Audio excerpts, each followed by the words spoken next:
আসলে আমাদের ঢাকাতে একটা জরুরি মিটিং আছে, আপনারা ইতিমধ্যে হয়তো অবগত হয়েছেন। এই কারণে আমি নিহাদ সরকার আমরা একটু পরে ঢাকা যাব। তো আমি আসলে প্রোটোকল ব্রেক করি, মাঝখানে আমি 2 মিনিট আপনাদের সাথে কথা বলে যাচ্ছি। এরপরে আজকে এই অনুষ্ঠানের সাধারণ সহসভাপতি জসিম মুন্সি আছে, ইমরান সরকার সহ যারা সিনিয়র নেতৃবৃন্দ আছে, তারা প্রোগ্রামটি শেষ করবে এবং এই আজকে যে আমরা প্রোগ্রামটা সাজিয়েছি বিভিন্ন ইউনিয়নে সেটা ঘোষণা তারা দিবে। যাই হোক, উপস্থিতি 2 মিনিট কথা বলি।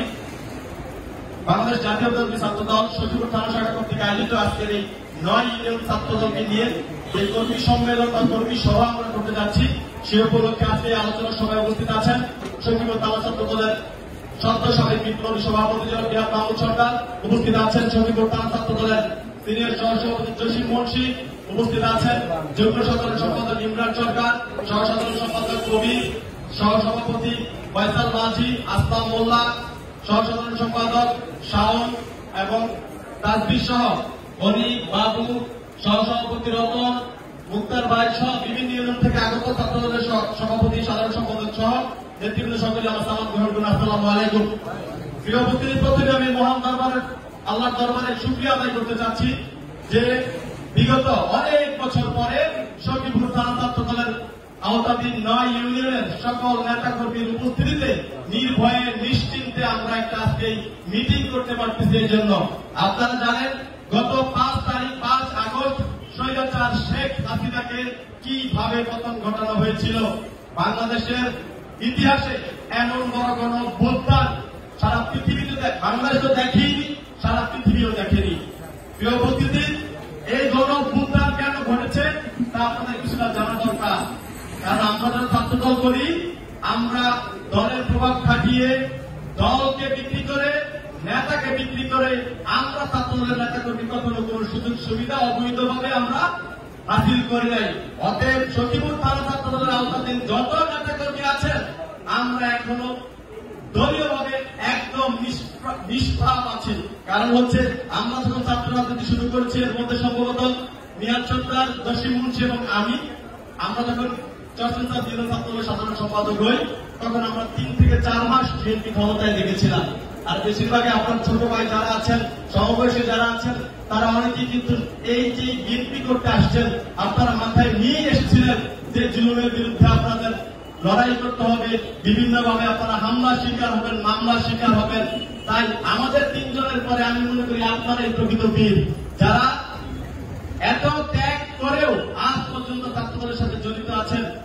কি পরিমাণ অত্যাচার, নির্যাতন, সহিংসতা হয়েছে আপনারা সবাই সমান অবস্থান থেকে সেটা স্বীকার করেছেন। আল্লাহ আমাদের দিকে মুখ ফিরে তাকিয়েছে। এই বৈষম্য বিরোধী আন্দোলন শুধু ছাত্র জনতার আন্দোলনই ছিল না, গোটা বাংলাদেশের আন্দোলনের রূপ নিয়েছিল। তার প্রকাশ্য এবং অপ্রকাশ্য নেতৃত্বে যারা ছিলেন আপনারা অনেকটাই অবগত আছেন। এই আন্দোলনে যারা বিভিন্নভাবে ক্রেডিট দিতে চান যে তাদের নেতৃত্বে হয়েছে, অমুকের নেতৃত্বে, তেমকের নেতৃত্বে, আসলে বিষয়টা তা নয়। আপনারা জানেন এই হাসিনা ফ্যাসিস্ট সরকারের বিরুদ্ধে দেশ নায়ক তারেক রহমানের নেতৃত্বে বাংলাদেশ জাতীয়তাবাদী দল বিগত 17 বছর ধরে এই আন্দোলন নেতৃত্ব দিয়েছে তারেক রহমান। কত নেতা কর্মী জাতীয়তাবাদী দলের এই আন্দোলন করতে গিয়ে শহীদ হয়েছে, গুম হয়েছে, খুন হয়েছে, আয়না করেছিল, তার সঠিক হিসাব আমরা কেউ জানি না। অনেক ত্যাগ, অনেক প্রাণ, অনেক কিছুর বিনিময়ে পেয়েছি আমরা এই স্বাধীনতা। ছাত্র দলের যারা নেতৃবৃন্দ আছেন আপনারা সতর্ক থাকবেন।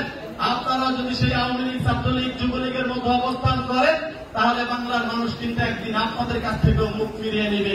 এই স্বাধীনতা যদি সঠিকভাবে পরিচালিত করতে চান, দেশটা তারেক রহমানকে যদি শক্তিশালী করে এই দেশের মাটিতে আবার ফিরিয়ে আনতে, তাকে আগামী দিনের প্রধানমন্ত্রী হিসেবে নির্বাচিত করতে চান, তাহলে মুখ্য ভূমিকা বাংলাদেশ জাতীয়তাবাদী ছাত্র দলকে পালন করতে হবে।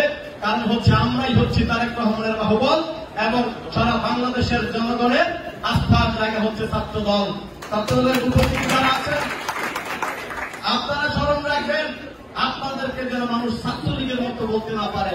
আপনারা নম্র হবেন, আপনারা ভদ্র হবেন, আপনারা বিনয়ী হবেন। কারণ আপনাদের উপর শুধু এই দেশ নির্ভর করে না, তার পাশাপাশি নির্ভর করে আগামী দিনে যে জাতীয় সংসদ নির্বাচন আসতেছে, সেই নির্বাচনে আমাদের শরীয়তপুর 2 নির্বাচনী অঞ্চলের ধানের শীষের কান্ডারি হচ্ছে জনাব আলহাজ শফিকুর রহমান কিরণ। তাকে যদি বিজয় করতে চান, তাহলে ছাত্র দল ভূমিকা পালন করতে হবে, এর বিকল্প কিছু নাই। আপনারা যারা নেতৃবৃন্দ আছেন এবং আগামী দিনে যারা নেতৃত্বে সঙ্গীপুর থানা ছাত্রদলের নেতৃত্বে আসতে চান, আমি আপনাদের অবগতির জন্য জানাতে চাচ্ছি এটা আপনারা ব্যক্তির ঊর্ধ্বে উঠে দল কি বলে, দলের সিদ্ধান্ত কি, সেটার দিকে আপনারা সবাই সজাগ দৃষ্টি রাখবেন। এই সখীপুর থানা ছাত্র দলে অনেক নেতাকর্মী নির্যাতনের শিকার হয়েছে, অনেক নেতাকর্মী জেল খেটেছে, অনেক নেতাকর্মী মামলা শিকার হয়েছে, কিন্তু দিন শেষে কিন্তু নেতৃত্বে আসবেন সৌভাগ্যবান কয়েকজন মানুষ। এক একটা পদের জন্য যোগ্য 10 জন 15 জন করে আছে, কিন্তু দায়িত্ব তো দেওয়া যাবে একজনকে, বেশি তো দেওয়ার কোন সুযোগ নেই। দায়িত্ব এসে আপনারা অহংকারী হয়ে যায় না। দায়িত্ব এমন এক জিনিস, নিজের যোগ্যতা এবং আল্লাহ তাআলার অশেষ রহমত ছাড়া কার কাঁধে দায়িত্ব আসে না। এই দায়িত্বের অবহেলা যেন না হয়। আমরা দীর্ঘদিন ছাত্রদের নেতৃত্ব দিয়েছি, আমরা চলে যাব, আমাদের ছোট ভাইদেরকে আবার আপনাদের কাছে তুলে দিয়ে যাব।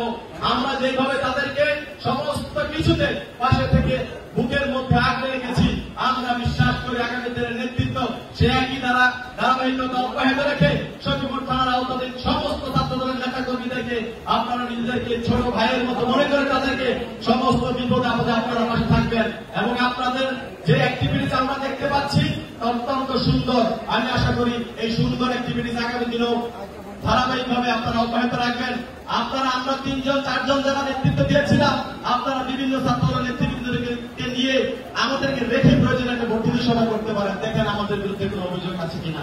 এটা আমি বুকে হাত দিয়ে বলতে পারি, আমরা কাউকে অসম্মান করিনি, আমরা ছাত্রদলের নেতৃবৃন্দকে ছোট করে দেখিনি, আমরা তাদের যার যার অবস্থান থেকে তাদেরকে মূল্যায়ন করেছি। আগামী দিনে যারা নেতৃত্বে আসতে চান আপনারাও সজাগ দৃষ্টি রাখবেন। সখীপুর থানা ছাত্রদল অত্যন্ত শক্তিশালী একটা সংগঠন, শুধু শরীয়তপুর না, বাংলাদেশে এমন